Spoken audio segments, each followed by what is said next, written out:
Building construction में आजकल hi tech equipments use होते हैं, तभी तो दुबई का बुर्ज खलीफा और टोक्यो का स्काई ट्री जैसे मॉडर्न मार्वल्स देखने को मिलते हैं।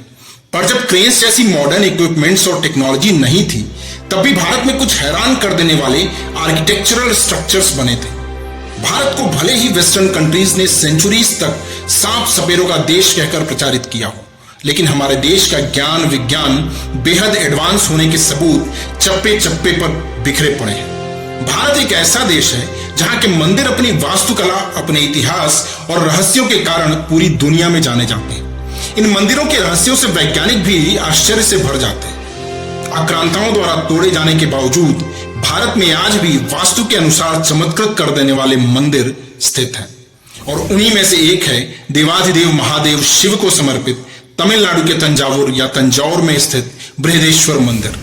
इस मंदिर को स्थानीय रूप से राजराजेश्वरम और थंजाई पेरिया कोविल के नाम से भी जाना जाता है। इस मंदिर के रहस्य को करीब 1000 साल बीत जाने के बाद भी आज तक इंजीनियरों से लेकर वैज्ञानिक तक कोई भी नहीं सुलझा पाया है। इस भव्य मंदिर को 1987 में यूनेस्को ने वर्ल्ड हेरिटेज साइट भी घोषित कर दिया। राजराजा चोल प्रथम ने 1004 से 1009 ईस्वी के दौरान इस मंदिर का निर्माण करवाया था।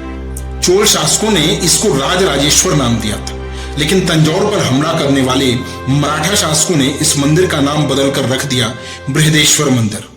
आइए जानते हैं इस मंदिर के बारे में कुछ ऐसी अद्भुत बातें जिसे जानकर आप दांतों तले उंगलियां दबा लेंगे। पत्थरों से बने इस मंदिर की रचना और गुंबद की रचना इस प्रकार हुई है कि सूर्य इसके चारों ओर घूम जाता है, लेकिन इसके गुंबद की छाया भूमि पर नहीं पड़ती। दोपहर को मंदिर के हर हिस्से की परछाई जमीन पर दिखती है, लेकिन गुंबद की नहीं। इस मंदिर के गुंबद को करीब 80 टन वजनी पत्थर से बनाया गया है। मंदिर के पत्थरों, पिलरों आदि को देखने से पता चलेगा कि यहाँ के पत्थरों को एक दूसरे से किसी भी प्रकार से चिपकाया नहीं गया है, बल्कि पत्थरों को इस तरह काटकर एक दूसरे के साथ फिक्स किया गया है कि वे कभी अलग नहीं हो सकते। इस विशाल मंदिर को लगभग 1,30,000 टन ग्रेनाइट से बनाया गया है, और इसे जोड़ने के लिए ना तो किसी ग्लू का इस्तेमाल किया गया है और ना ही चूना या सीमेंट का। मंदिर को पजल सिस्टम से जोड़ा गया है। सबसे आश्चर्य वाली बात तो यह है कि विशालकाय और ऊंचे मंदिर के गोपुरम के शीर्ष पर करीब 80 टन वजन का वह पत्थर कैसे रखा गया है जिसे कैपस्टोन कहते हैं, वो भी उस दौर में जब क्रेन जैसा कोई एडवांस इक्विपमेंट व टेक्नोलॉजी नहीं थे। मंदिर के लगभग 100 किलोमीटर के रेडियस में कोई ग्रेनाइट की खदान भी नहीं है, तो आखिर कैसे और कहां से लाए गए होंगे इतनी भारी मात्रा में ये पत्थर, है ना अजूबा।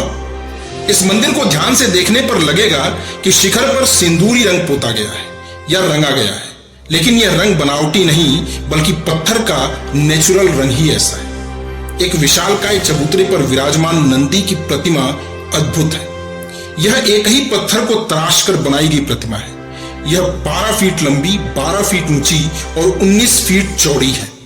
25 टन वजन कई नंदी की यह मूर्ति 16वीं सदी में विजयनगर शासनकाल में बनाई गई थी। 13 मंजिला इस मंदिर को तंजौर के किसी भी कोने से देखा जा सकता है। इस मंदिर की ऊंचाई 216 फीट यानी 66 मीटर है, जो संभवतः विश्व का सबसे ऊंचा मंदिर है।